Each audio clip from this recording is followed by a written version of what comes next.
Are you looking for a better way to play player props or daily fantasy sports? Well, look no further than Prize Picks. Prize Picks is the leading over-under daily fantasy game. Why? Because it's so easy to use and win. You can make your picks in under 30 seconds and win up to 10 times your money in one day. Right now, we have a special offer for our viewers and listeners of the Ain't Hard to Tell podcast. All you got to do is sign up now and use the promo code BACKPACK. Prize Picks will match your first deposit up to $100. That's right. They'll match your first deposit up to $100. So, join the over 150,000 others who found a better way to play and download the Prize Picks app today.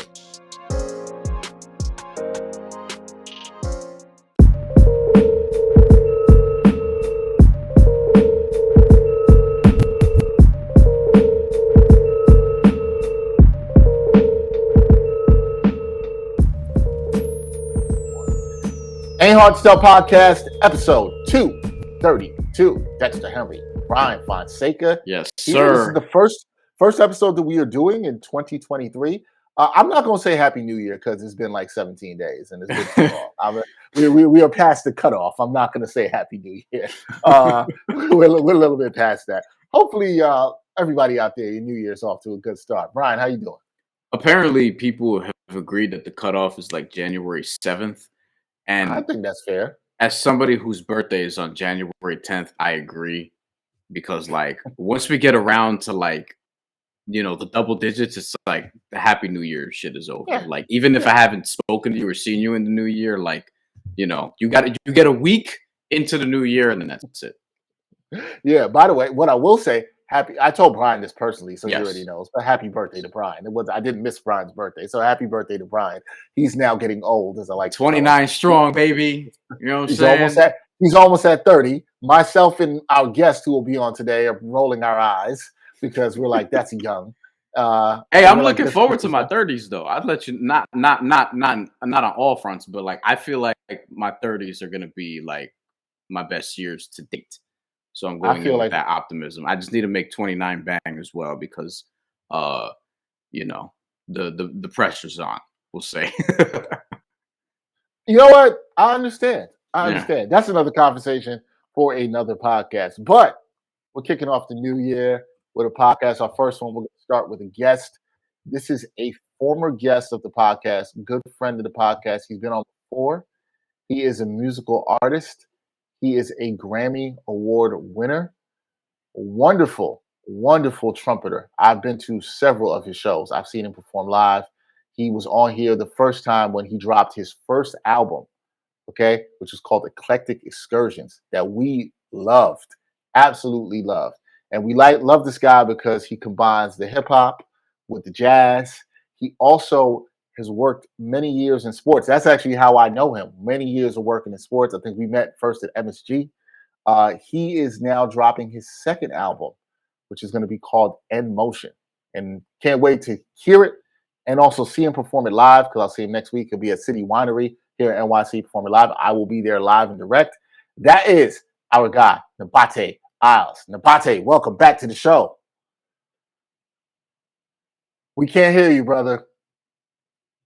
Sorry about that. I was on mute. Sorry about that. Yeah. You almost messed up. You almost messed up the vibes of the great intro. I know. Thank you for the wonderful intro. Yes, indeed. I appreciate you both for having me on, and many blessings to you and your families. And great to see you both. I think it's the first time. I mean, we've spoken a couple of times during the pandemic and everything, but it's good to finally like really kick it with you both. So pleasure. Yeah, man. It's funny, Nabate. It's been a while since, we've spoken through the pandemic, but it's been a while since we kicked it. I think the last time I kicked it with you, we were hanging out. I forget what bar it was on the West Side. You and I had got some drinks a while ago. Remember that? Right. Remember that night? Yeah. I remember that. It was on 8th Avenue, Latitude. Yes, right. Latitude. Yeah. There we were. We were at Latitude. I wonder if they're still open. They are not still open. They're one of the places that has not survived the pandemic. Latitude is not there. So crazy. Brian's face is like this because I walked past some places today and realized that they're not open during the pandemic. Well, Dex, you go to Bushwick, and I'm sure that if you've passed through like more in the Ridgewood side, Myrtle Avenue, a lot of places on that strip did not survive the pandemic. tell you Yep, right and it's now. funny. I will be in that area tomorrow as we're recording this, and I will see some of that. You're right, though. I noticed that. So you're right. A lot of places didn't survive, but we're here. We survived. Yeah. Burger King didn't survive, but they put in Wendy's, so they upgraded. Wait, the Burger King, Wendy's the Burger King and Knickerbocker? No. That one's there forever. Oh.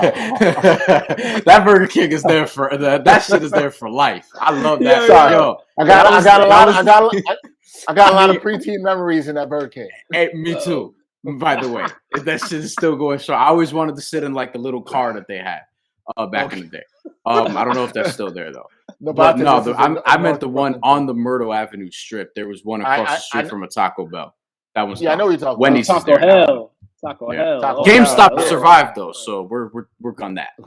Of course, you know that survived during the pandemic. Remember the boom, the stock market boom. Boom. Yeah. I made a lot of things happen. But Nabate, I'm glad you were doing well. We're going to talk about a lot in this episode. We're going to talk about your new album. We're going to talk a little bit about sports with you, of course. We'll talk some boxing. We'll talk some basketball. We'll definitely do that. Let's get into it. Second album, In Motion, drops January 27th, available everywhere for everybody. I think the first question that we're going to have for you, Nabate, is, all right, second album, you did the first one. I know you might be feeling the sophomore slump or sophomore pressure. I don't think that you are.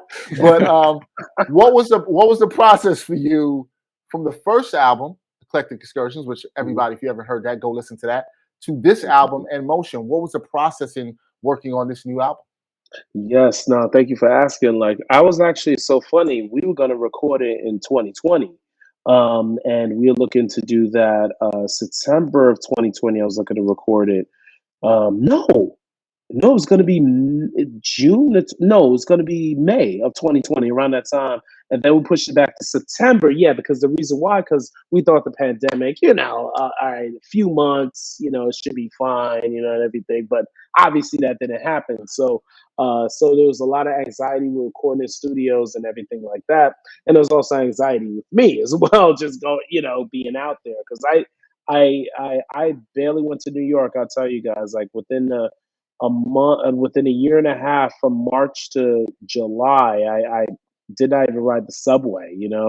I only went to see my parents once in a while, but had to be masked up. But that's a whole other thing. But anyway, it was going to be another concept for that album, but it kind of worked out that this pandemic happened, because it gave me an opportunity to kind of go with what was going on at that time. I was writing a lot of different music, and also I was just listening and reflecting on a lot of music. I grew up as a New Yorker, born in Manhattan, raised in Left Rat, Queens. Just growing up and in the 80s and 90s, being around, the R&B movement that was going on, like this, with the synthesizers, and then New Jack Swing, which pretty much bridged R&B with hip hop. New Jack Swing, people really don't recognize the contributions that Teddy Riley and Jimmy Jam and Terry Lewis made on the game, and how it elevated hip hop when hip hop became not just rap but sung as well. So you had dance and house music that I was really into in the 90s, and of course jazz. Where I was becoming to be very serious when I right before I went to LaGuardia High School, music or performing arts, becoming really serious in the music. So, and then Caribbean music, being on the streets and everything like that, and hearing reggae, dancehall, and everything like that. And so I just all this music in New York, all the cultural diversity and the eclecticism, that was around.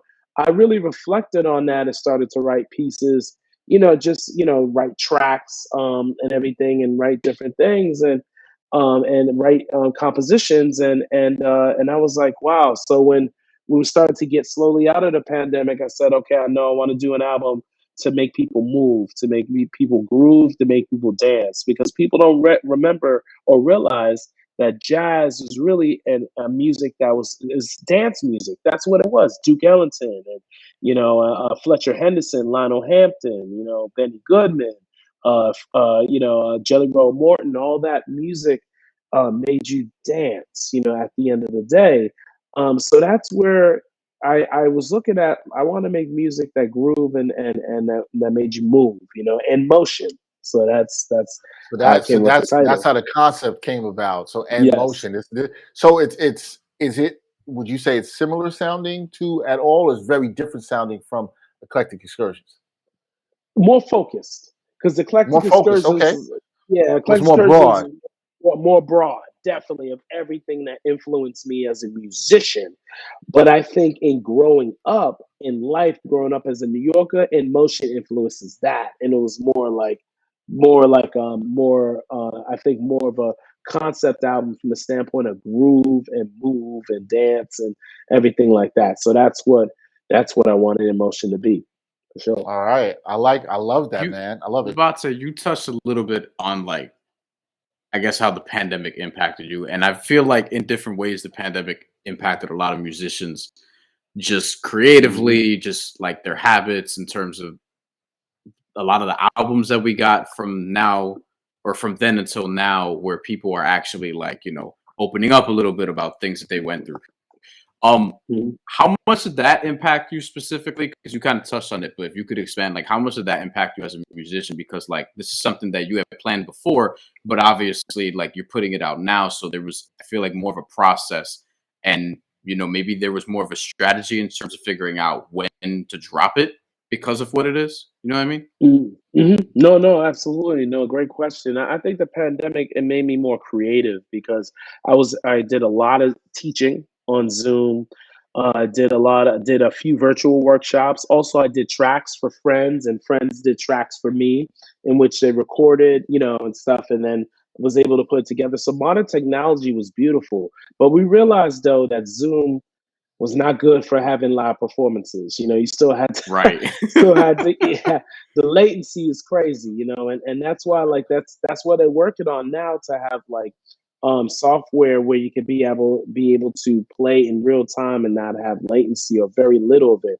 And it was so funny. I did a composition. I was commissioned by the Festival of New Trumpet Music. Shout out to them. Shout out to Dave Douglas, who and Rich Johnson over there at the Festival of New Trumpet Music. But I did a piece called "Same Strife, Different Life," and that was in 2020. And what I did was I put like different pieces together, that chronicle, like, it was a 4 movement piece that chronicled 400 years of oppression in the Western Hemisphere of Black and Brown people. So that's, like, reflecting on that and writing like very broad musical palettes that dealt with our history, with Black history, because Black music is world music. That's what it is. So, and the last movement of that piece was, I used that on the album. The last movement, that same groove and everything. I decided to use that on the album, to have a guest, a guest feature, who I'll talk about a little bit later. That guest feature, to rock on. So with the pandemic, I became more creative, and everything, and just really was busier. And also too, I wasn't spending as much money because I wasn't going out. You know what I Mm, mean? Like, I was hmm spending more money on just, like, just groceries and everything, and not spending on traveling. Like I said, like I mentioned, I only went to New York less than 10 times in a 15-16 month span since the pandemic started. And if Wow. I did go to New York, it was for a doctor's appointment or a dentist appointment, and everything like that. And then I made sure my dentist was on point. They're on point anyway, so I knew that was gonna be cool. So, and I mean, they had the whole outbreak stuff on. You know what I'm saying? So they weren't playing. So, so it was like, it was real. So, but no, I would take a lift to the city. I wouldn't take the train. Wouldn't take any type of public transportation at all for 16 months. I still Right. I Yeah. still try to limit how often I get on the train because Oh, now on the trains people think it's over and they're just not wearing masks. oh You yeah, know I what I double it. mean? I double my mask. Yep, Yeah, yep. I yeah. double my Like I mask. Yeah. just No. yeah, I take cabs and until I Yeah, get Yeah. my own vehicle, but like TBD. Yeah. Not yet. Yeah. yeah. It's And that's funny for people to think they'll not recognize that we are still in a pandemic. And to be is right about that. People thinking it's over. But Nabate, it was good to hear about how you were still able to create during that time, right? Like you still were able oh, to find ways to create, and like you said, you were teaching and doing other things of that nature. mhm. Um, and do you feel like I'm kind of going to build off of Brian's question a little bit on that, but do you feel like this was the most you were pushed? Because you said you were more creative. Do you feel like this is the most you were pushed creatively in this period during the pandemic? Do you feel like this is the most you've been pushed? Yeah. Actually, it's funny you say that. I felt it was easier for me to create. Because the pandemic got me to slow down. It was a great part of my life, to be honest. Like my wife and I were running around like chickens with our heads cut off, before the pandemic started, especially that year, 2019, 2020, and everything like that, just running all over the place, and it got us a chance to slow down and enjoy each other because I got married June 2019. So it was like, got us to really, kind of slow down. But the creation was natural and organic. It wasn't forced. I felt like I wasn't composing for a gig or composing for a deadline for an artist or a deadline for an album or anything like that, or being hired for a film score, a deadline. I wasn't writing for a deadline. I was writing for myself. So it's funny. I pushed myself to be more consistent in my composition and in my practice, but it wasn't a situation where I felt like I needed to, it was more relaxed. Like I did do tracks for people and stuff like that for friends and everything like that, like during the pandemic, but it felt like it was more natural. I felt really feel within myself. It was a lot of solitude. Yeah. That's what's up, because I can see how that helps with the creativity. You have always, we talked about this the last time you were on with us. We was all in person, but how important was it for this album to continue the blending of hip hop with jazz? You've always been very focused on that. You're a big hip hop head like us. What was the importance for you on this album of making sure you had some of the hip hop sounds in it as well too? Ooh, I think for sure is just what I felt was so vital, because that's what I grew up on. Of course, I mean, Queens, Queens has some of the greatest artists to ever live. You know what I mean? And like being around that and stuff like that, and everything, like I felt it's always in me, and stuff like that, and so it's just like with hip hop and hip hop is like, and what's so funny is that sampled records, hip hop samples jazz records, sample old R&B, which stems from jazz. It's like jazz has always been that that root, while the branches have always been other styles. And I love, like, also another thing too, like I really was like a sample head, like back, like over the past 10 years, I've really researched samples, and researched like old obscure records I never heard of, and everything, of jazz artists I never even heard of, and everything. And like just having that, researching that. And then it inspired me to write more creative music, because as you know, sampling is such, people down sampling. But sampling is a great thing, because it gets younger generation of people to know about the older artists, including myself being that younger generation, knowing the older artists and everything. So yeah, so that's what I love about, like that natural organic flavor of hip hop and jazz. You don't have to hate on anybody with the answer to this question, but like, and Dex will fill me on this too. Do you hate when people like sample but don't sample well? Because that shit pisses me off. And I feel like I feel like we've gotten some of that over the last, I don't know, 5 years or so, especially in this TikTok era, more recently. That's a great point.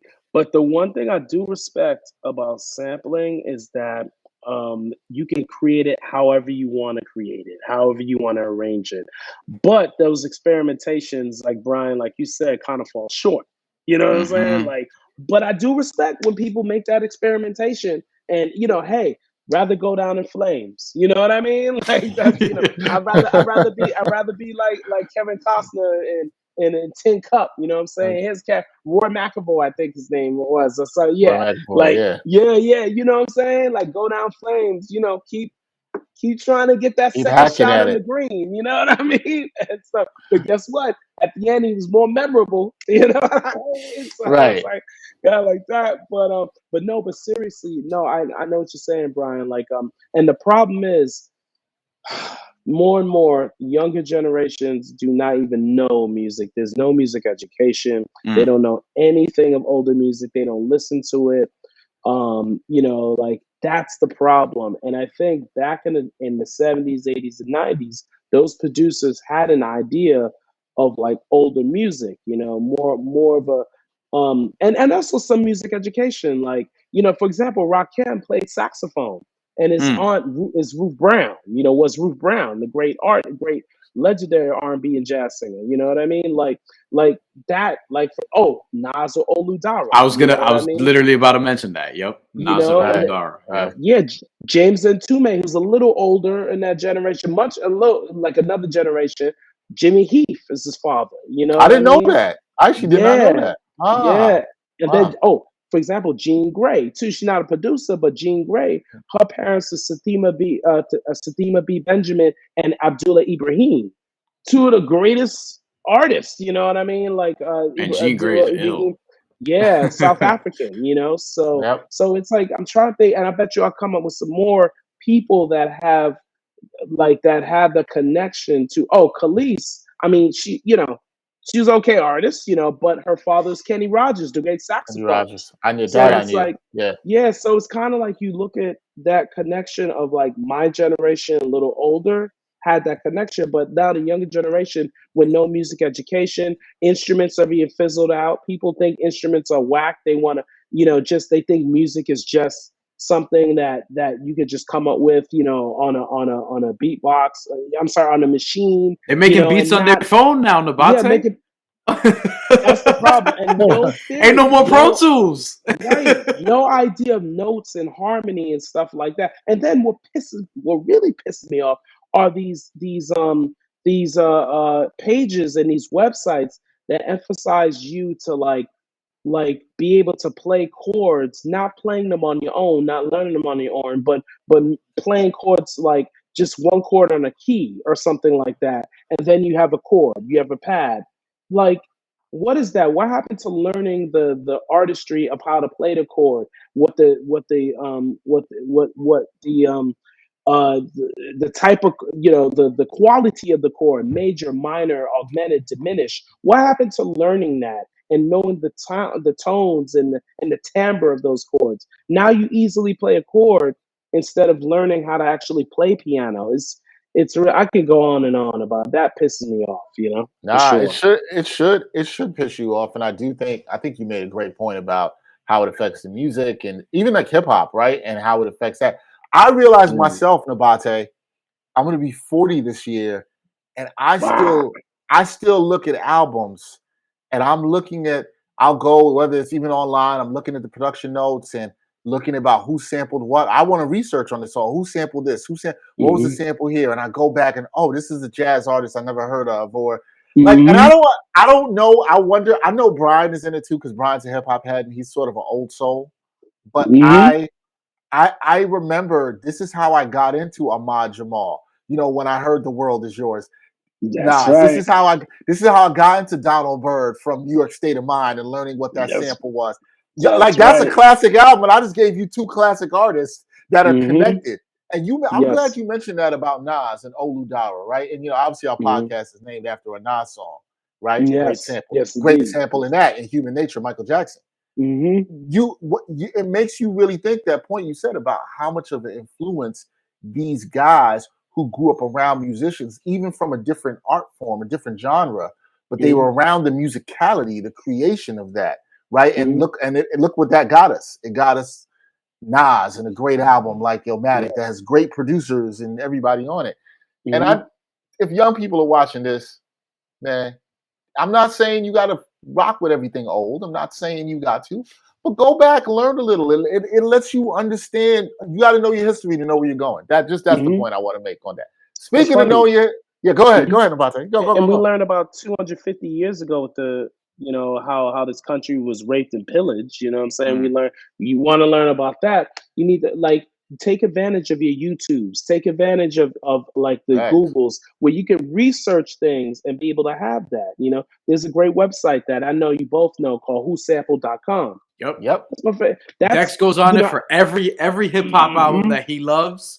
And how it marks where it starts. And it Yep. marks where it starts, you know, where the sample starts and everything. Yeah. And where as you go listen to the other one, and I'll see that. Because you know what? The thing I'm sorry, we're going on a tangent here, but one of the things I love about Who Sampled, and what I loved when I was learning about samples as I was growing up, especially being a jazz fan and a hip hop fan, was like, oh, well, I'm amazed how that person heard that and then decided to put this into this song, or this became the stem of this song. You know, it's amazing. Like when we brought this up, The World Is Yours, right? Yeah. That is a 8-second piece of it that is looped by Pete Rock from Ahmad Jamal on one part, and which is amazing to hear that and then turn it into what it is. That's beautiful. But what we know as Black people and minorities, we've been creating stuff out of nothing. We've been doing that. We've been making the magic. You know what I'm saying? That's why they love the take it. You know what I'm saying? Others love to take it and love to manipulate it and how they do it. That's that's what the music is. We've been doing it. Our Latino brothers and sisters have been doing it, and we could do an hour on just salsa. We could, we can do that. That's right. Yeah, we can do that. Yeah, and you know we've seen that even in the Latino community how they've remixed and flipped from different styles, and it's beautiful. And man, kids need to go up on that. We got to move. Speaking of old school, stripped down now. That's the point. Stripped down. Good segue here because speaking of old school and the legends.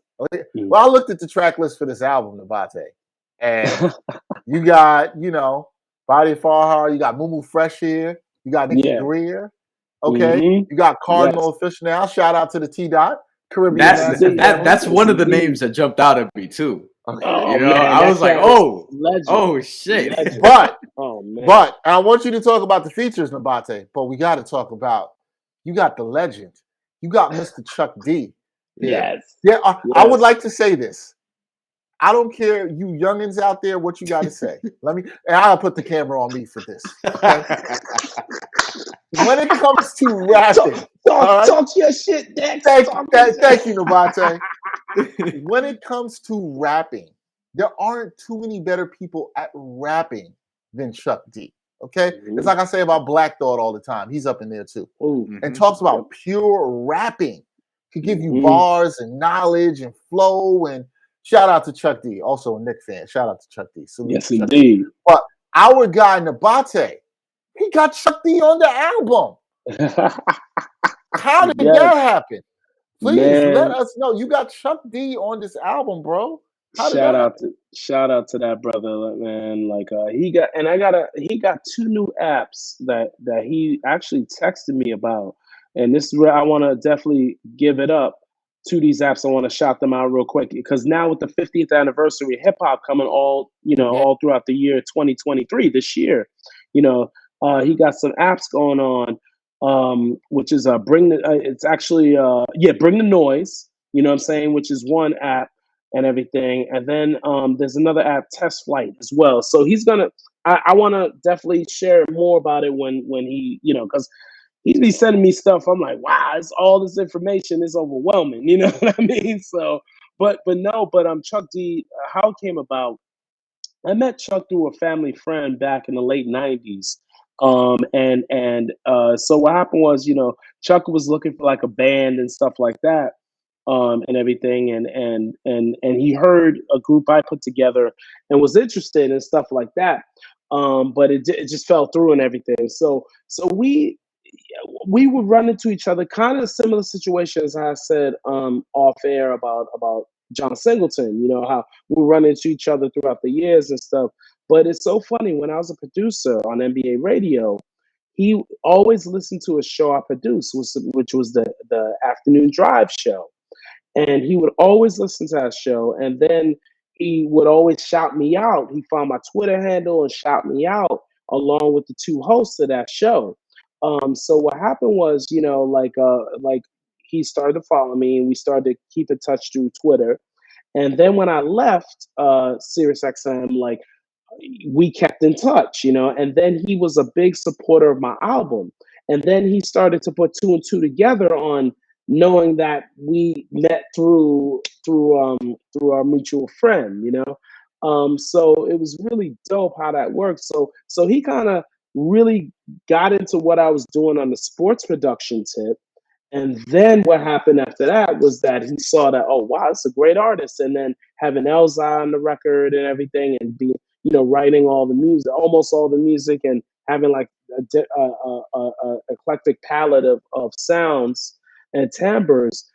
So then we kept in touch, and then I wanted to have him on, and that goes back to what I was talking about with Same Stripe, Different Life, of like the 400 years of oppression of Black and Brown people, the fourth movement, you know, called We're Targets. And it talked about Black and Brown men being shot and killed by the police, you know, and really it being magnified over the past 30 years and everything. Even more than that, come on, it's gone along for centuries, but I mean, it's really with the news media era and television and stuff like that, it's really been exposed like over the past 30 years, especially now during the Black Lives Matter movement and everything. And so I was like, he would be perfect to rock on this. So I ended up taking it was a beat at first, and then shout out to Sam Barsh, who's the producer of the album again. Shout out to Alicorn Pete, Mike Holden. He's a great MC out of LA. He was playing percussion, so it was a trio thing for the commission for the Festival of New Trumpet Music. And then Chuck, I was able to put a full band together, get that going, and get that beat really thumping. And then Chuck did his thing to talk about what was just going on in the society and everything, and that's how we and he totally jumped on it, and then he got me. It was funny. He was able to. He said, "Hey, since I can do this, why don't you do this for me? I'm doing a track for the Willie Mays documentary by Nelson George, you know, on HBO Max, you know." And he was like, "Hey, I need some trumpet on this. Can you play trumpet for me on that?" I said, "Oh, most definitely."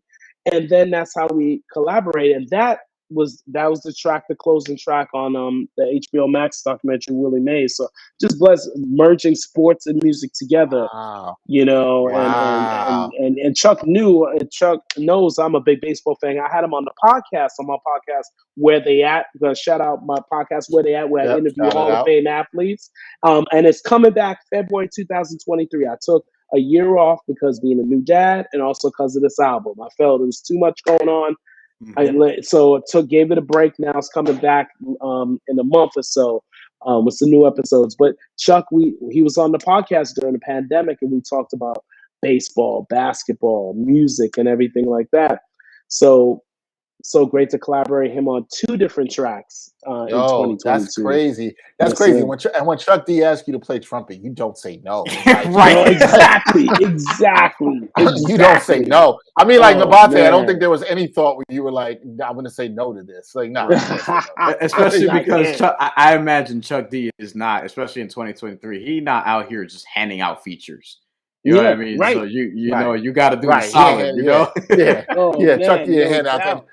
I want to ask real quick, staying on Chuck D, just for, you don't have to give too much away, but I imagine he's got a lot of shit on his mind, given what we've endured as a people the last few years, and what he's endured throughout his life. So, was the verse like? I assume he delivered much to your liking. Yes. He don't give it away now, but you know, I'm sure. And all he did was ask for themes that I wanted to cover, you know, and that's it.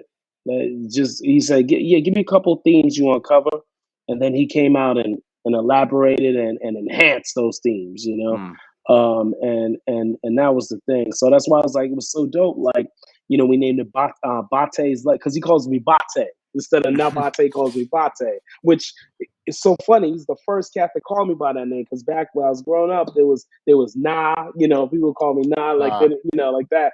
But no one called me just Bate. Like Chuck was that guy, and also too, like I wasn't even for nicknames that much, only for people I was close to, you know. But yeah, Bate's letter from Mr. Chuck, meaning he was writing a letter on what he sees in the world, and he was writing it to me. So that was the concept.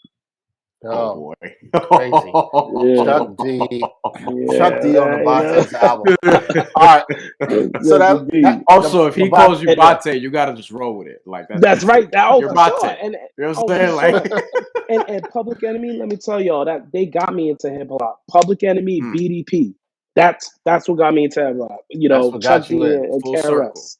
You know, That's full absolutely. circle. That's dope, man. I gotta ask you this, right? Because the first album you had Elzai on, and Yes, Elzai, shout out. I remember the day I first listened to the track because I texted you and I was like, bro, this Elzai feature, Yeah. it's crazy. Yeah. Like, and Elzai is one of my favorite lyricists, so I was excited. Yes. Even I remember when you told me you were getting him, and you were getting him before I heard the single, and then I heard it, and I was like, yo. And also for people who haven't listened, Nabate played the shit out of the horn on that. Like, he killed the trumpet on that. So you got Elzai, you got Chuck D. What is your dream hip hop collaboration? If you could have one person on a track with you, they're gonna give you, I don't care, 16, 32, whatever they're gonna give you. Who's the one person you would want to have on a track with Nabate? Who's that person? I have two. All right, well, Brian, can we let him have two? Can he have two? Yeah, you got Okay, cool. They can both be on the third album. You know what I'm saying? There we go. There we go. That's why. There we go.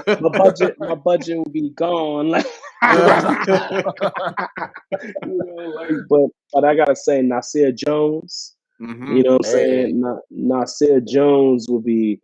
That's because he's my favorite rapper of all time. Same.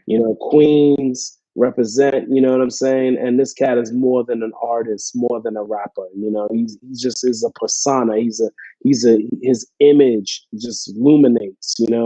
And of course his dad, who I'm really cool with. It was funny. The one time I met, I kind of followed the one time I met Nas. You know what I mean? I met him at the Blue Note.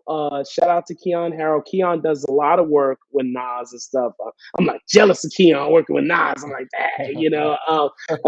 Keon is like brilliant trumpet player. Shout out to him. That's the homie. But Nas, when I met him, like I mentioned, one thing I said, "How's your dad doing?" Because I speak to Oludara like occasionally. God, he's doing well. God look out for him because he's been retired. He's been basically home. And everything. So I actually got to give him a call, see how he's doing. But Oludara is like someone that when I would go to the jam sessions in Harlem and everything, like when I was in my early 20s, he would, he really dug how I played and stuff. And then I would go see him play and he gave me his number. We talked, hung out a couple of times. And I asked Nas, how's Olu doing? And he was like, oh, he's doing good. Nas is like it was a question he doesn't really hear, And whenever Olu and I talked, we never really talked about his son. I'm not into doing that. There's a couple of other fathers of celebs that I know that I don't talk about their sons. It's just about them. You know what I mean? Like unless they mention, and stuff. So, but Olu is just so great. And so that was the one time I announced, but there was so many different things I wanted to ask Nas, and that just my mind. I just was like, I was like one of the few times I was like shell shocked. You know what I mean? Like it was so funny. Yeah. Like one other time I was kind of like starstruck was Herbie Hancock. I interviewed him for a virtual masterclass that I did during the pandemic. But it wasn't as bad because I knew I was going to have Herbie on, so I prepared, to do and also I was doing a lot of my podcast at that time, so I was in that mindset and everything. So that was but there are a couple of times who else? Like I can't. I'll think of some names of people I've been starstruck, but very rare, But Nas, so Nas is one. Nasir Jones. Nas is one that you would have. Okay. Yes, sir. And the other cat, like my favorite artist of this generation, Kendrick Duckworth. K-Dot, Kendrick Lamar. Those are the two cats. Like, and he's untouchable because he has his people he works with and everything. With a feature, God knows how much he charge. But those are the two cats, Nas and Kendrick Lamar. Okay, I mean, it's funny. It's funny with both those guys because I could hear them. Both those guys have done a lot with jazz influenced sound. Obviously, Kendrick with the Pimp a Right. Butterfly. Still with Yeah, samples, I mean, still with sample heavy still albums. samples. Nas and Hit Boy. Right. Hit Boy also, by the way, somebody who's you want to talk about dudes that are keeping sampling alive. I mean, Yes. on the Yeah. King's Disease trilogy, and then also Magic, which Dexter Ooh. absolutely, we both love it. But that this is one of Dexter's favorite albums of the last like 5-10 years. No joke. Yeah. Oh, Magic, Easily. Magic. Easy. Magic. Magic is great. Magic is great. Yeah. Yes. Magic is great. Yes. Like Magic I is love Magic. It's raw. We're gonna get to some favorite albums in a bit. I like your choices there, Nabate, and I'm gonna be like Brian on this. We're gonna put the blessings out into the universe that yo man, it's gonna happen. You're gonna get them features, man. You're gonna get Nas. You're gonna get Kendrick. Because listen, man, you got Chuck D. I feel like it only can go up for you from here. Like you know what I'm saying? Just Nabate, sure. just don't be getting that. Don't get any of those rappers that don't respect the art or respect the sampling. They can't come on the next album. We can't have that. We can't have because if that happens, Brian's gonna be like, "Yo, what's going on with Nabate? Like, what happened?" I was trying to think of a name to be funny, but like I can't even come up with the names of some of these. Nah, we ain't gonna put no names. I'm not even gonna mention we ain't gonna do that. There are other artists, by the way, that I think Nabate, like if you get them, like they would make some dope collaborations. I'm not sure. I think Sky Zoo is one. I think Sky Zoo is like one of the first ones that jump to mind. As somebody who he's another one who raps over a ton, and this is how like we've talked to him about this ton of jazz samples. Jazz influenced hip hop. Like he loves jazz. He probably blends hip hop and jazz as much as anybody who's actively rapping. That's right. And I feel like that would be a home run. And I'll never forget Sky Zoo. I remember the BET 106 in Park. Remember the Freestyle Fridays? Yeah. Sky Zoo was a contestant against Jin, the Chinese rapper. Oh shit! Oh wow, this is a throwback. And I remember Sky Zoo. I was like, this cat's nice. You know, I thought he was, back then. And now look at their careers now. You know what I'm saying? Kind of like it doesn't matter. You know, did he win? Did he? Oh well, Jin was the one that had that run when he won that. 7. Yeah. I think he had to win 7 in a row. He had like one song that I kind of liked, Jin, but that was about it.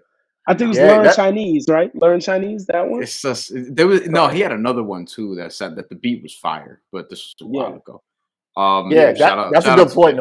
Shout out to Jin. Shout out to Sky Zoo. Go check out that new album by him. Mind of Satan is also really good. Back to I wanted to go back to your first album for a second, Nabate, because I always hear, I think for anybody, when you create anything, you take lessons from things you've done before and to something that you're doing now. What are the lessons you learned from making Eclectic Excursions to making In Motion? Like, and how did that affect the process? I know you talked about you're more creative, you had more time with the pandemic, but did you learn any lessons from the first album that you applied to the process of making this album? Ooh, I learned creatively. That's a good question. I think creatively executing, for lack of a better word, my vision more with the second album. Also, too, implementing more like more like up tempo, like kind of like being able to. I can't explain it. I felt like my vision was more clearer because Eclectic Excursions. There were a few compositions that just came out of like, kind of organically, which is great too. Being an artist, being a jazz musician, but I felt like In Motion was more focused. Like the concept was more focused, and also too like and also with how I wanted to produce it, the after effect of it. I was really more hands on with my brother Sam Barsh, hands on with the crafting of the album and more of a vision of the album. So I guess the lesson, and also overall, like wow, I felt Eclectic Excursions was more organized, like business wise. In Motion was more like like kind of a scramble a little bit, which is kind of weird, right? Like kind of had that difference, but overall, I felt creatively it was more focused and more in line to a vision. All right, I'm excited to hear that with it. All right, I want to talk a little hip hop with you. Last year, Brian and I, we just finished our hip hop awards. I wanted to ask you what your favorite hip hop albums of 2022 were. We had ours. What were some hip hop albums you really were rocking with last year that you really liked? I know you always staying up on the music, so what you really like from last year? Yeah, I mean, I love the Push album. You know what I'm saying? Push, his album was dope. The Freddie Gibbs album was killing. Now, Dex, who you weren't really a fan of Freddie Gibbs? Yo, here's the thing. This is good. This shows you how much time has passed, and Brian is happy. Brian's happy for this, because I'm glad you remember this, Nabate, because I was like, kind of. I don't want to say I was anti Freddie Gibbs. I just was not as high as Brian was. He didn't get it yet. I didn't. Hadn't landed. Thank you. Brian. Brian's my guy, and Brian was so high on him. And then Brian, I finally listened to You Only Live Twice. Was that this is when it started? Yeah, it's 20. Yes. He dropped You Only Live Twice after he got out of the Austrian prison in 2017. And I actually, speaking of samples, had the Sade sample in there in Crushed Glass. Crushed Glass. And I really enjoyed that project. And I listened to Pinata, and I kind of was like, but what I really liked, what really kind of got me. Alfredo. No, before Alfredo, Bandana. I was very high on Bandana. I really liked a lot of the samples of Bandana. I thought Freddie's rapping became a bit more focused. And that was the second Mad Lib. Yeah. And I think that and Alfredo, I like both of those projects a lot, along with You Only Live Twice. And I think Freddie's song making got better. Before I saw him as just this guy who could spit, but then I felt like the song making got better, and I think he's really improved on that. And he's somebody I listen to now, which if you listen to 2017 me on this podcast, I was clowning Brian all the time. Now, you know what I'm saying? Like, I was clowning him all the time. I was like, oh, he talks about Freddie Gibbs. He always talking about Freddie Gibbs. In your defense, the song making has gotten better. I think I'm fair on that. And the last time I was rolling my eyes when Nabate was with us, and I'm like, oh, Freddie Gibbs. And I was a fan. Remember, I was 2018. It was dope. And that was before Bandana. That was just when he had. So in 2018, he dropped Freddie, which is the album that kind of came out of nowhere.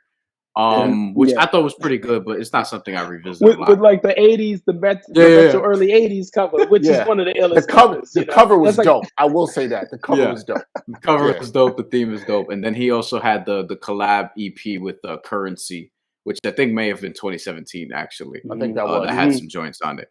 He has a joint on there named Willie Lloyd, which it's one of my favorites. And speaking, man, I'm sorry. Yeah, go ahead. No, go ahead. Go. No, and speaking of Currency, man, I gotta still hear that album that he did. Heard it's good. That with Alchemist. I gotta hear that. I didn't listen to that either. I've heard it's good. I haven't gotten to it yet. I gotta do it. Did you like anything else from last year, Nabate? Besides, you said Push.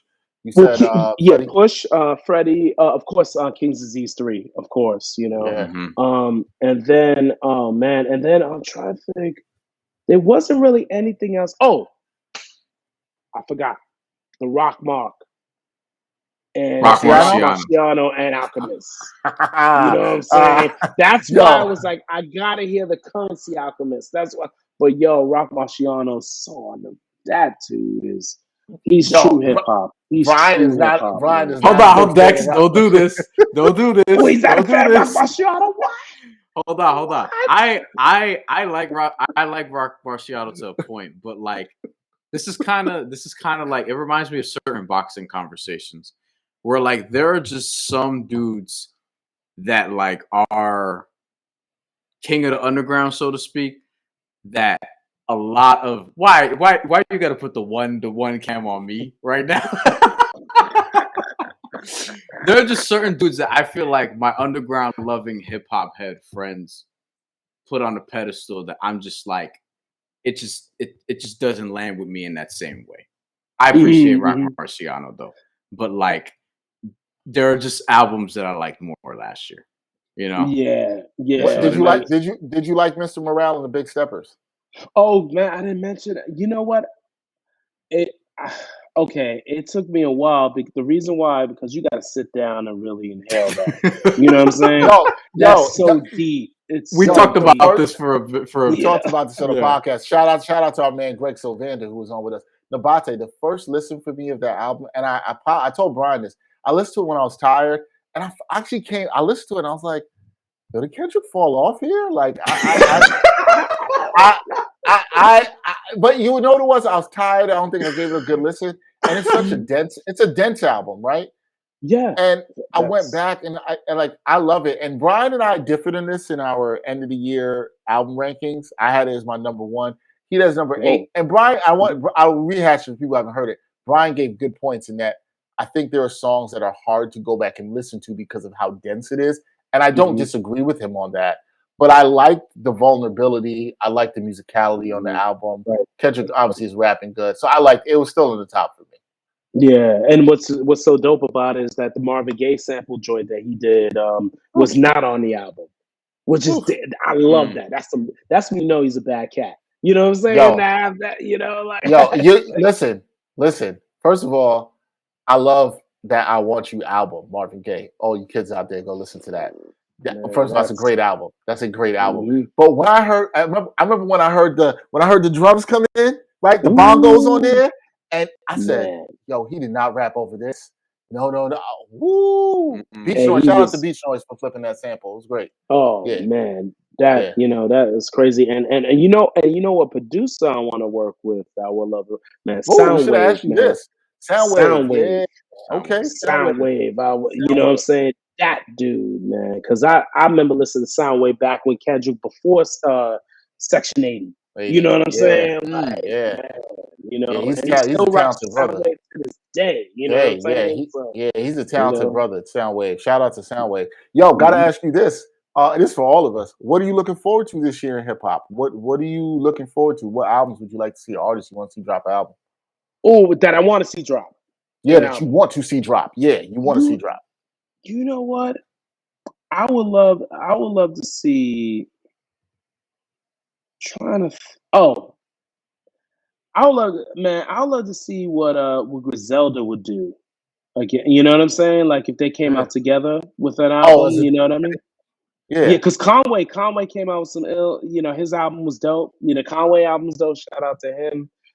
Benny was dope, as well, his album. And then Westside, I think Westside just came out, right? A couple months ago. Yeah, so he always comes out. Yeah, right. So I will be interested in Griselda. I'll be interested, you know what, of artists that haven't put out. I would want to see what the Roots do. You know what I mean? Like, they're stuck on that Fallon money, which I'm totally cool. That's what is beautiful. You know what I mean?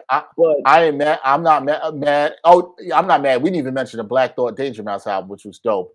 Yeah. Black Thought apparently has another one coming out this year that I heard, not with Danger Mouse, but with somebody else. Did you hear about this? I think that's gonna be. It might be the one with Static Selector. The Static Selector talked to us about when he came on here. Might be that one. I saw Static Selector pulling it up. Yeah, but send me that when you can, Brian. I missed El Michel's Affair. I don't know if I'm pronouncing that right. I thought El Michael's Affair, El Michel's Affair. Spell Michel's. Glorious. It's called Glorious Game. I don't know what that is. Oh, okay. Apparently, it says April 14th, but I'm not sure. Oh, well, I'm with you. I'm with you, Nabate, on that. It's time for a new Roots album. They've been talking about this album Endgame for years. The Roots El Michael's. El Michael's Affair. Yeah. Okay. Yeah. El Michael. Yeah, I think that could be an older. Yeah, I've heard El Michael's Affair. Yeah, they could be an older vibe actually. Hold on, it's a music band. Wait a minute, hold on. From two. Leon Michaels. Yeah, Cinematic Soul. Yeah, they're a group. It's funny. El Michael's Affair. They did a lot of like very vintage type of hip hop, but like using like vintage sounds from the 70s, you know what I mean, and put it into hip hop. So kind of like, like that whole like kind of what Silk Sonic is doing for R&B, El Michael's Affair for hip hop, and I think that's what Black Thought's aiming for. That'll be interesting. Yo, that's really interesting. That'll be interesting. I'm really intrigued in hearing that. Like that sounds good. Okay, Brian. First of all, Brian, thank you for sharing that. I'm going to read about this when we're done with this. But thank you. Okay, So I'm with you on the Roots. I'd love to see the Roots drop this year. It's been a while. They haven't dropped the album. They haven't dropped the album in 10 years. It's been 10 years. Almost in May will be 10 years. The last one was and then you shot your cousin. That was 2013. And who's coming out? Who's going to be coming out soon of the artists that we have? Like Royce. Royce is dropping right soon. Royce and Primo supposed to be doing Prime 3. That's supposed to be. That's a rumor. Not rumor. They said they're doing it. So yeah. J. Cole, I would think is going to drop something this year. I found the list of albums or artists that are supposedly dropping albums this year. It doesn't say when. I'm not going to go through all of them, but I'm going to go through ones that I think are interesting. And I did hear this on his Instagram. I think 50 Cent is trying to drop again this year, which I have no idea what that's going to sound like in 2023. But I'm going to listen to it because be interesting because his themes on the power themes are killing all of those themes. You know what I'm saying? The music is good. Yeah, you're right about that. Yeah. Not necessarily hip hop, but black is supposedly supposed to come out this year, which I'd be interested in that. But this one I've been hearing about. Bobby Shmurda at some point is going to come out with something, and he's been free. There was another one that really caught my attention. Hit Boy and Anderson .Paak. Have y'all heard about this? No. Look at the faces they'll make. That would be amazing. Listen. If you want to talk about I haven't heard about this until now. And Nas and Bruno will be doing the feature. Bruno and Nas will be on that, as a feature, on that album. Listen. You shouldn't have told me that, Brian. I gotta do some research on this because if this comes out, I'm talking about this will be my most anticipated project in a few months. Okay, this is from an article from January 6, 2023, and this is on all the blogs, including Hip Hop DX. Hit Boy says he has a whole album worth of songs with Anderson .Paak, and said that he can release a whole album with him in 2023 if he wanted to. If you wanted to. My goodness. Well, he better want to.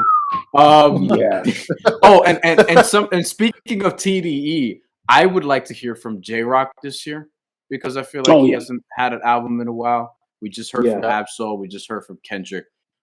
Schoolboy Q, I feel like we haven't heard from him in a little bit. He's dropping this year. He's gonna drop this year, I believe. Yeah, because I remember hearing about him recording and stuff like that. Yeah. And one more. Do we think? Well, there's a bunch here. I'm seeing Q-Tip. I'm seeing Ghostface apparently through Clientele too. That's rumored. Wow. There was one more I wanted to get to. How would you feel about J. Cole supposedly dropping the Fall Off this year, Dex? Is that happening? Oh yeah. I think that's going to happen this year. The last album was good. And he's been on a tear with features. He's been as good as anybody on features the last. He's been killing features. Johnny P's Caddy. There you go. Johnny P's Caddy. That was Brian's verse of the year. Yeah. Johnny P on Benny's album on Tainted Talk, Tainted Talk 4 album project, whatever. But when he said no, he said like Einstein, EMC, no EMC equals me. I don't know how he said it, but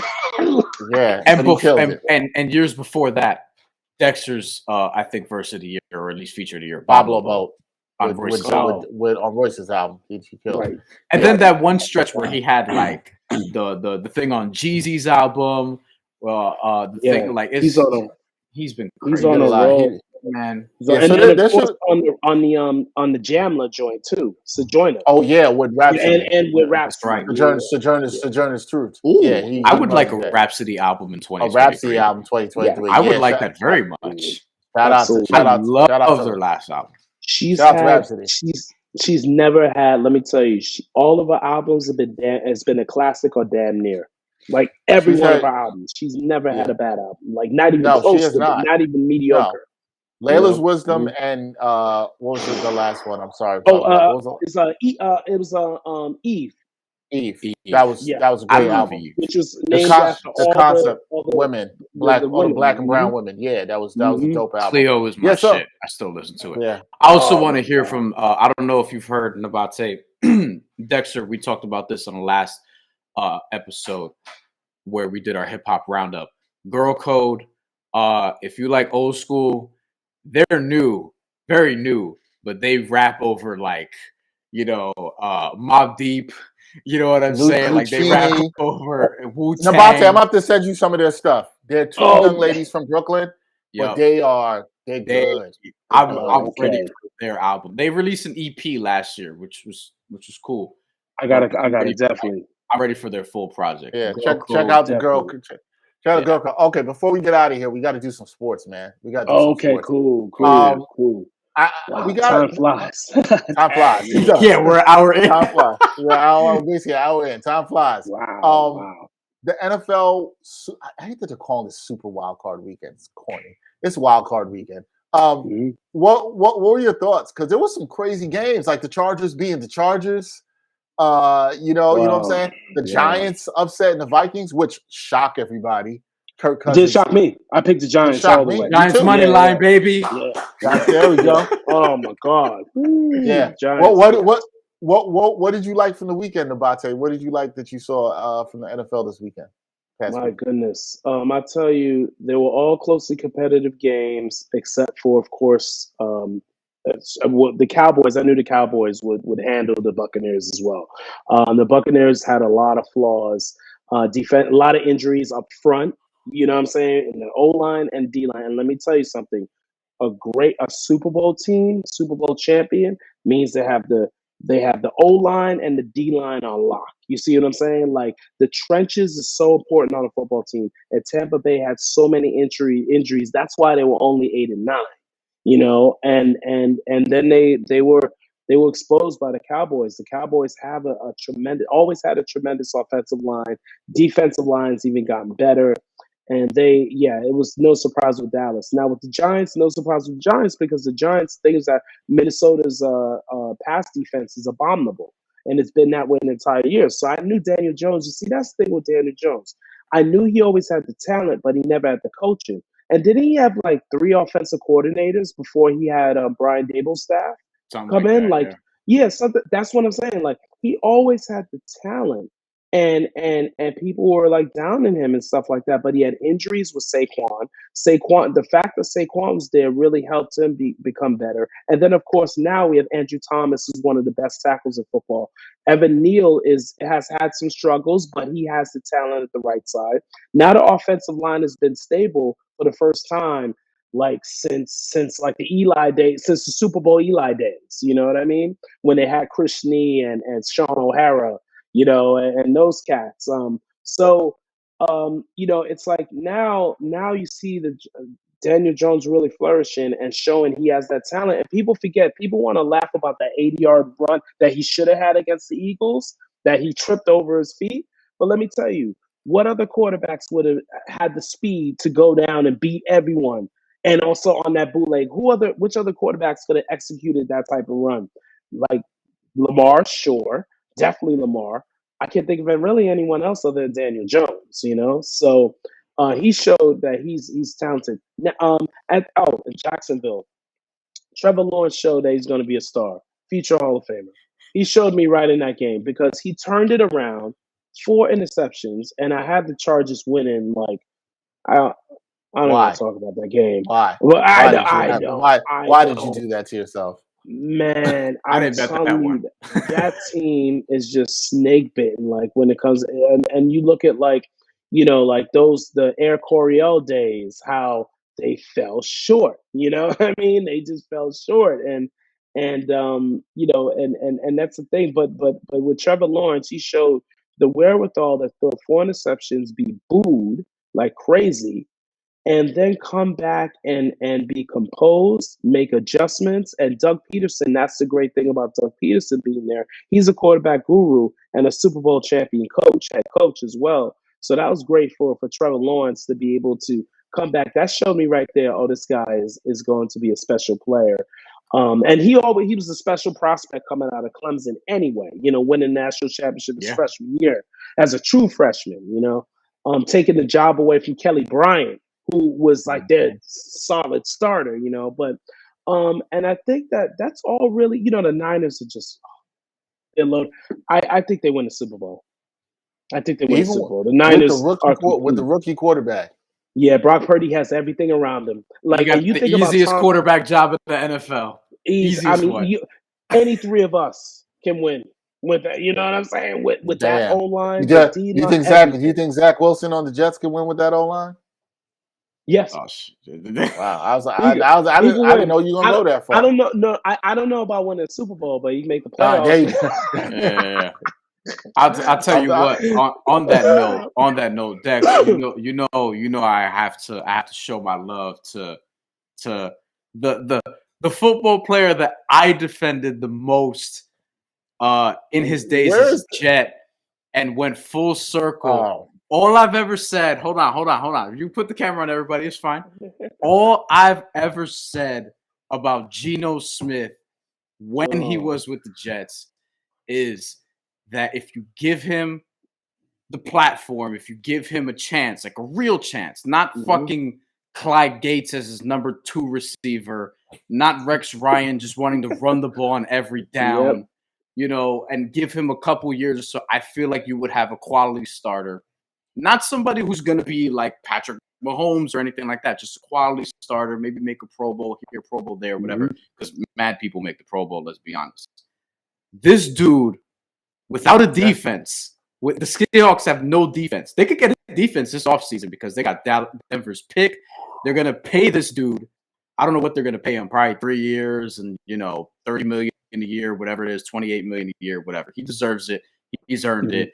I just want to say salute to Geno Smith for finally, I feel vindicated as a defender of this man. I'm proven right. And I don't get like this with athletes often.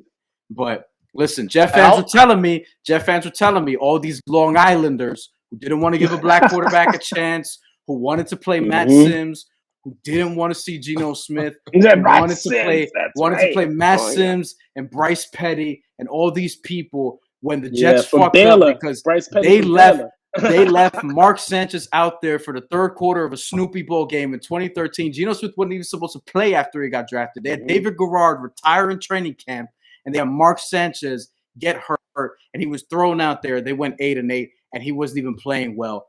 He was going to have the season Ryan Fitzpatrick had in 2015 if IK and Polly didn't punch him in the face. And now we're here in 2023, and he's going to get a contract extension. And Seattle absolutely destroyed Denver in that trade. But guess who we got to watch in practice? Russell Wilson. I think Russell Wilson had a big impact on him on how to prepare, how to watch film. Not that really helped him. He backed up Eli Manning, Phillip Rivers, and Russell Wilson. That's right. I think, and I'd like to say, Nabate, I think that's a fantastic point. I think that does matter. And I have to say to Brian, because Brian has been saying that on the show since 2017. And I don't want to say I dismissed Brian, but I kind of was like, because you also know, like, look, if he were a white dude, he probably would have got the second chance a few years ago. And I do think there's something to that too, right? Yeah. But I want to say to Brian, I probably was like, oh, maybe it just wouldn't have worked out for him with the Jets. And Brian's been saying the same thing for years, and he's right. He got a chance. He has some weapons around him on offense. He has no defense. Brian brings up another good point. And he has stability. He was there for this is his third season with the Seahawks. Third season. So Pete Carroll really believes in the dude, right? Like in a way that I think that matters.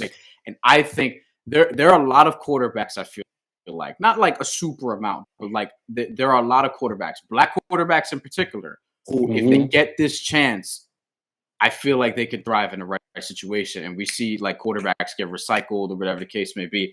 I feel like if a Ryan Tannehill can do it, you know, and have this sort of career resurgence, you know, we've seen a lot of different examples. I feel like I still think if Jameis Winston can stop throwing interceptions, there's a future for him too, perhaps. Yeah. You know what I mean? And you know what, Jameis, when he's healthy, now it's a health issue with him. Yeah. He just can't stay healthy now. Same thing with Teddy Bridgewater. But Teddy Bridgewater's shown to me he could be, but at least now we got some black journeyman quarterbacks, because you know you didn't used to see that. They'd get him up out the league real quick. He wasn't saying that. Geno Smith could be Rich Gannon. Have a run for a few years. That's what I was about to say. You know, that's what you want to be. And shit, Rich Gannon was MVP of the league at one point. That's right. With the Raiders. With the Raiders. Right. Yeah. Nabate, I gotta ask you too. I'm gonna flip to boxing real quick. And it's funny because I was doing a video today about the Jake Paul upcoming fight with. Yeah. Hold on. Nabate was like, I'm excited to talk. And now I feel like you answered the question that I wanted to know. You're like me. You don't take these Jake Paul fights seriously. I don't either. I don't take them seriously either. It's a different category. And Brian, who's a combat sports guru. Yes. And I know you are a big boxing guy too. Will you tune into the Jake Paul versus Fury's little brother fight? Are you tuning into that? No, I tune it out. I tune it out. I'm sorry. I'm watching it. I'm watching it. I'm with Nabate on this. I don't care. Yeah. No, look, I respect. I feel like, well, one, I'm gonna be starting a show soon that's combat sports related. That like kind of I kind of have to watch it now. Or, you know, yeah. But even if I didn't have to, it's like you know, it's a spectacle. It is what it is. I've accepted it at this point, and I just label it something different. Now, Tommy Fury is actually somebody with a boxing background, but he's not like, you know, doesn't have like an extensive boxing background. He's a, you know, but this is the first time Jake Paul is fighting somebody who is only trained for boxing. And the pressure is on him to win because his family will disown him if he loses to a fucking celebrity. Like, the Furies don't play, you know? And I gotta say, though, but I'd rather watch, like, the Mike Tyson-Roy Jones fight. I'd rather watch retired boxers. Why don't they do a scene, you know what I'm saying? Like, like, retired fighters. Like, you know, I'd rather see that. Those make me nervous, I ain't gonna lie. Because I was like, look, Nabate, yo, let me tell you. Mike Tyson is still, like, I feel like he can still activate some level of Mike Tyson. Not like before, clearly, because even in the 2000s, he was sort of falling off. But, like, I was legitimately scared in that fight because, one, that's Mike Tyson. You could still see, like, there's some power there. But, two, we've seen Roy Jones Jr., who I love, my favorite non-Puerto Rican boxer of all time, right? Yeah. So Roy Jones Prime. So basically, top three for me with Cotto and Trinidad in terms of my favorites. But he's been getting knocked out silly for years, and I was like, please, Mike Tyson, don't land flush on this dude. Just please don't. Right. Like, I don't want to see Roy Jones Jr. get, you know. So that's my only thing with the retired fighters. Like, Evander Holyfield was saying he wanted to get it in, and it's like, if you have a conversation with this dude, I'm not sure that'd be the best thing for him. You know? I would love to see like Mike McCallum and James Toney fight again, something like that. You know, where they could both still fight. You know, James Toney's been slurring his words for 25 years. I don't know if he can take any more. but Nabate, James Toney was cold though. That's one of my favorites. Yeah, it was. Yes. But Nabate, him and McCallum. Check out those two fights. Him and Mike McCallum. Nabate, James Toney versus Vasily Girov is one of the best. That's the best cruiserweight fight. But James Toney, 90s James Toney. Check that. That's when he was lights out. If your point is that you'd rather see older boxers who actually have done this and have the muscle memory over YouTubers, I understand the point that you're making. I'm not sure I want to see that, but I get it. Like I actually feel you on that. Like I get it. Like I actually get it. To help out here. Dex, I actually have a running list of fights potentially coming up. I was gonna say one. So we don't have to go through the whole thing, obviously, because we know we need that. Wait, look.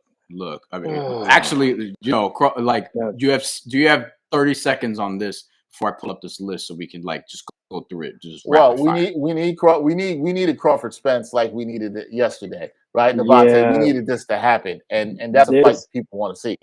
I gotta tell you, I think it will happen November this year. It'll finally happen.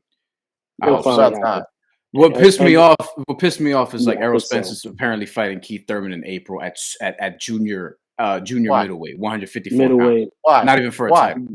And it's like, is he dick teasing Terrence Crawford, being like, yo, like, I'm dead serious. I'm not gonna, because he's been saying for a while, like, 147 is getting harder to make, but it's like, yo. No, it is. He's really a big walking around. He's 160, 168 walking around. Like, you know what I mean? So, maybe bigger when he's not training, you know? Yeah. But here's the thing about say, like, and shit, both of you. To me, as somebody who's just watched and has to still finish that Four Kings documentary, which stars obviously Tommy Hearns, Roberto Duran, Sugar Ray Leonard, and Marvin Hagler on Showtime. It's really good. I still have like 2 episodes left. Love it. And the book by George Kimmel, God rest his soul. George Kimmel is a good friend of mine. His book on the Four Kings. That's what it initially came from. His book. It's amazing. I interviewed George on my show years back on my show. So much to talk about. Yeah. But the reason why people remember that time in the 80s, really, and why it resonates with people is because all these dudes in the middleweight division fought each other. And I feel like there are too many fights that have not. We still haven't gotten Deontay Wilder and Anthony Joshua, and they were at their peaks in 2018. But I still guess what? And it's perfect now for it would still be a big money fight. Yes, and Deontay Wilder's side, Deontay Wilder has maintained that he's wanted it. Eddie Hearn is kind of like playing a little games, whatever the case may be. I think Anthony Joshua would do it, but I kind of blame Eddie Hearn that it has to happen. Right? Yeah. Joshua wants to because Joshua didn't have to fight Usyk. He didn't. Yeah, but he did, which he should have not. I don't understand what Eddie Hearn was doing. Yeah, you know what I mean? You do not put him in the ring with a smaller guy who's a technical monster with a pedigree, Olympic gold medalist. But Joshua, give him credit. That second fight, Joshua looked better. He looked better. He absolutely did. I thought it was very close. I thought he lost, but it was very close. But my whole thing is, there's still too many fights that aren't happening, and that shit is annoying. And this is hurting the legacy. We got Trinidad De La Hoya, even though the fight itself was maybe a dud. We got Trinidad De La Hoya. We got all these other big fights. Shane Mosley versus De La Hoya twice. We got Miguel Cotto versus Canelo Alvarez, and they weren't. And then Winky Wright. And then Winky Wright had the opportunity to show that he was elite when he beat Mosley twice and beat Trinidad with a jab. That's all he did. He fought Fernando Errol Spence and Terrence Crawford have to fight is the point. So just real quick, rapid fire on some of the other fights that are coming up. Oh, can I tell you the fight I'm looking forward to? Go. Let me tell you, this is going to be the Foreman Lyle of the lightweight division. Ryan Garcia, Tank Davis. Yes. That's going to be Foreman Lyle. There's going to be multiple knockdowns. One of them get taken out. They ain't going past 6. That early. It's going to be Foreman. I said Foreman Lyle. But it's not like Hagler Hearns, because Hagler Hearns was a high level of skill, and also it was just high level. Like Garcia and I'm not saying Foreman was a high level. Foreman's a Hall of Famer, one of the great heavyweights, but Foreman Lyle was more like a bar fight. You know what I mean? Also when Foreman, that was after Foreman lost to, he wasn't the same fighter after that fight against Ali. Wasn't. That's why he retired for 10 years, came back and did his thing. But this is the Foreman Lyle of Garcia and Tank Davis. It's going to be. I can't wait. Lord have mercy. Oh man, that. All right, Brian. Let's hear that. Just rapid fire. Just one word answer. Who you think is going to win these fights that I'm going to mention? We have coming up the big ones. Arthur Beterbiev, Anthony Yarde, light heavyweight championship. Better be. It's just too powerful, man. That guy, and I love to see him Bivol fight. They gotta do it. Yes, I'm saying same there. Or maybe Canelo to fight. And let me tell you, Canelo style. The Canelo style he'll give Beterbiev fits. Canelo is actually supposed to fight allegedly John Ryder in May, but then come back with the Bivol rematch in September. And I don't think he should fight Bivol again. I don't. Yes, because he did not look good. No, don't do it. Yeah. Yeah. Well, he got pride. He got pride. Pride gets you knocked out, though. Pride can get you knocked out. Amanda Serrano. You think Amanda Serrano unifies against Erica Cruz? She beats her and then gets all the featherweight Serrano. titles. Yeah, that'll be dope. Yo, Alon, Ebony Bridges, right? Mm-hmm. Yo, can that be a fight with Serrano? Oh yeah, no, I know what you mean. I think she's a bantamweight. So too small, right? Yeah, I don't think. Women's boxing, I don't follow as much. I don't follow as much, but I know that Ebony Bridges, man, she tough. And Serrano's great. Yeah, so I would say Serrano for sure. Yeah. You mentioned it. Tank Davis versus Ryan Garcia. Do you have a winner for that? Tank Davis. You think Tank Davis? Yeah, Tank Davis. Yeah, Tank Davis. I think I kind of been leaning that way too, but man, something about Ryan. I feel like he might overperform. But if Ryan, Errol Spence, Keith Thurman. Why are we having this fight? Who cares? Thurman. Who cares? That guy just doesn't have it. He just lost that intensity, and also he lost that consistency that he when had. He had that long break in fighting, when he had that long break from being in the ring. He doesn't want to fight. Yeah, he wants to do more like commentating and stuff. He wants to do what Sean Porter's doing. Yeah, which is Shout that's fine. out to Sean Porter. Yeah, Sean Porter got out early and he fought everybody. So shout out to him. 3 more: Tyson Fury, Alexander Usyk. Who wins? I want Usyk to win, but I have trouble seeing how Usyk wins. I'm not gonna lie to you, but I don't see it. I'm gonna go Fury. I feel like Fury's too big, too skilled. Okay, there's one thing I got to tell you though. Fury is not consistently in shape, and his mind is too in and out of boxing. Yeah, and I think Usyk, his focus and his pedigree and his technique. Yeah, Usyk's gonna find a way. Usyk's gonna go to the body. Fury doesn't have like the greatest jab either. It's not like he has that Lennox type of jab where. So Usyk is gonna find angles. I really think he's gonna take Usyk lightly too. I'm not. I would let me tell you. I'll go with Usyk. Last 2, one word. Close decision. Last 2, one word answer. I like that pick. Last 2, one word answer. Deontay Wilder, Andy Ruiz, because this might happen in spring. Wilder. Ooh, that's a good one. That's a good one. Wilder. Yeah. He's too long. He's gonna knock him out, but it's gonna be fun. Yeah. Last one, because this got announced for May. Devin Haney, Vasily Lomachenko. Yes, indeed. May 20th, right? May 20th. Yeah. So don't know where yet, but yeah. You know who I'm going with. You know who I'm going. I'm going with my guy. I think Devin Haney's gonna take this. Oh, that's a good fight. I think he is because Lomachenko, he's just not the same at lightweight as he was at featherweight and super featherweight. He isn't. That's true. But Haney's so smart. Haney's so smart, man. Yeah, but Loma's even smart. It's like for example, Teofimo didn't try to really box. Like he boxed, but he was a boxer puncher type of thing with Lomachenko. He uses power. But I think Devin Haney I don't think he can out-slick Lomachenko. You know what I mean? Devin doesn't, I agree with you, Nabate. Either, and I think Loma's going to be I think Loma's focused to show, although Brian has a fair concern about him not fighting good since he moved up. He's been getting off to slower starts. And that's been hurting him. That's true. And Haney fast starter. Yeah, right. Even in his last fight, he will bank rounds. Like he'll bank rounds. He's not going to take a lot of gambles. He's just going to count. Loma's going to have to be sharper early and watch him in the first 3 rounds of that fight. He's going to have to be sharper. Yeah. All right, guys, we got to wrap. Unfortunately, we are out of time. Here, it was a great conversation. NBA. You asked me about NBA. One more question. I did have a question for you. I'll let you go real quick. One word answer. Who's the best team in the NBA right now? Right now, the Nuggets. Denver Nuggets. Okay. I'd say that. Denver Nuggets. Denver Nuggets. I have concerns about who they can stop or who they can't stop, but they can score. And Jokic is that dude. Porter and Murray still haven't played their best basketball yet. That's fair. That's what makes them dangerous. That's a fair point. I'm not sure Porter will, but that's another story for another day. You're right. Him as a 4th option.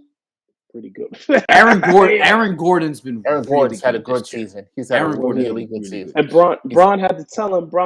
You've been lifting what? I lift too. Never Braun told him.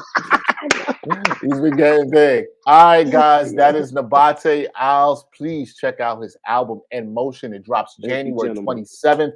Also, see him at the City Winery. Oh, and Nabate, you're supposed to tell me there's a special guest coming out at the City Winery right when you perform. Oh, for sure. Brooklyn's own East New York, AZ, is going to come and perform with what I mean?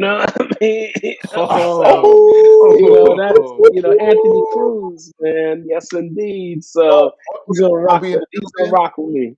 Yes, indeed. Yo, listen, when he comes. Hey, that's a good feature to get, too, on the next project. It's funny. And because Chuck and Cardinal had other engagements. So Chuck will be in London. And Cardinal will be doing some stuff in Toronto and stuff, and especially for Canada's Got Talent. I think he's doing a lot of taping of that, which is equivalent America's Got Talent. Like he co-hosts with Trish Stratus and stuff. He co-hosts. I have one question. Is when AZ, you could just ruin this for me because I'm going to be there. But is AZ going to be performing his verse from Life's a Bitch? Will that be done in the show? You'll see. Come on, man. All right, That is Nabate Isles. I will be in the building. Tickets are on sale now at the City Winery. If you're in the NYC area, come there. I will be there. I'm going to be sitting right in the front. Nabate's going to see me cheering it on. Brian needs to pull up because AZ is going to be there. Get your wine. Enjoy some jazz, some food. It's going to be dope. And check out the album, In Motion, drops January 27th. The great Nabate Isles trumpeter, Grammy Award winner on the Ain't Hard to Tell podcast. He's Nabate Isles. He's Brian Fonseca. I'm Dexter Henry. Until next time, y'all. Peace.